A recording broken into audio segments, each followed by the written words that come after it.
Magandang araw sa lahat ng ating mga taga-subaybay, sa ating mga followers, especially sa Victory Chapel ng Puerto Princesa, Palawan.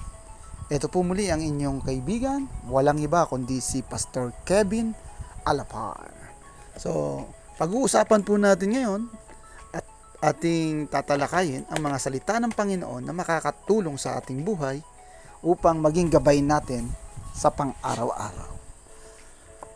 Napaka-importante po na ating gawin sa araw-araw ay ang kalooban ng Panginoon para maiwasan natin ang tinatawag na stressful sa maghapon. So ngayon po ang ating pag-uusapan ay ang Roma 2 versikulo 3. Ito po ang nakasaad. Dapat mong malaman na ang Diyos ay mabuti sa iyo, dahil binibigyan kanya ng pagkakataong magsisi sa mga kasalanan mo. Hallelujah. Purihin ang salita ng Panginoon. Ganun po kabuti ang ating Panginoon sa mga tao na katulad natin na halos bawat oras ay nakakagawa tayo ng mga pagkakamali na hindi naaayon sa kanyang kalooban. Isipin niyo po, ulitin ko ang salita, dapat mong malaman na ang Diyos ay mabuti sa iyo. Napakabuti po niya. Bakit? Bakit siya mabuti sa atin? Dahil hanggang ngayon, kapatid, kung ikaw yan ang nakikinig at nanonood, buhay pa tayo. Buhay ka pa. Kaya binibigyan ka pa ng pagkakataong magsisi kung ano man ang iyong mga nagawang kasalanan. Binibigyan pa tayo ng pagkakataong lumapit at sumuko sa ating Panginoong Jesucristo. Bakit kailangan nating isuko ang ating buhay sa ating Panginoong Jesucristo?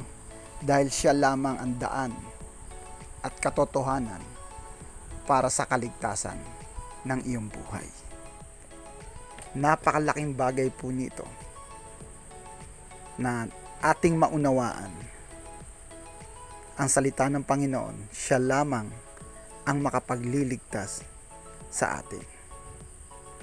Sabi nga rito sa Kawikaan 15 versikulo 3, ang mga mata ng Panginoon ay nasa bawat dako na nagbabantay sa masama at mabuti.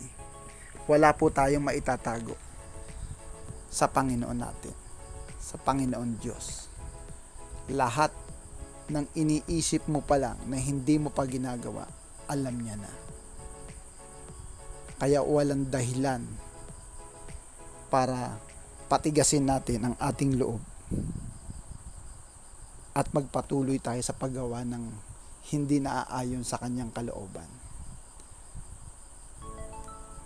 Napakarami ng nangyayaring hindi maganda sa mundo ngayon, na kung makikita mo at mapapanood mo, mas palala ng palala ang nangyayaring kalamidad, kaguluhan, dahil talagang malapit nang bumalik ang ating Panginoong Jesucristo. Ang sabi nga sa kasulatan ng Titus 3 versikulo 5, iniligtas niya tayo hindi dahil sa ating mabubuting gawa, kundi dahil sa kanyang awa. Iniligtas niya tayo sa pamamagitan ng Espiritu na naghuga sa atin at nagbigay ng bagong buhay. Kapatid, ang kaligtasan ay hindi mo makukuha sa anumang klaseng mabubuting gawa na naiisip natin na ang paggawa ng mabuti ay magiging dahilan para ikaw ay maligtas. Ang tunay na kaligtasan ay ang pagsuko mo sa ating Panginoong Kristo. Tanggapin mo siya sa iyong puso bilang personal mong tagapagligtas. At kung nais mo siyang tanggapin, gusto mo siyang maging personal na tagapagligtas sa iyong buhay, pwede mo siyang tanggapin at magpatuloy ka na maunawaan ang kanyang mabuting salita. Walang makakapagligtas sa iyo, sa ating lahat,